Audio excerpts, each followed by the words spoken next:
मराठांच्या शौर्य गाथेचे महानायक छत्रपती शिवाजी महाराज घडले जिथे, आज आहे त्याचेच गौरवगान.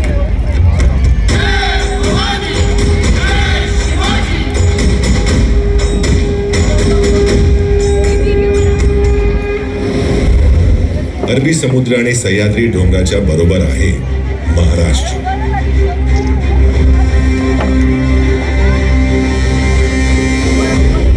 सातवाहन हे महाराष्ट्राचे संस्थापक आणि आद्यशासक मानले जातात.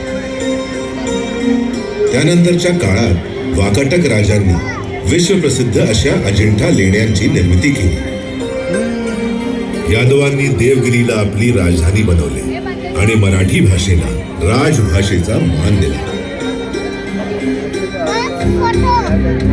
शासक बदलत होते, तशा राज्याच्या सीमाही बदलत होत्या.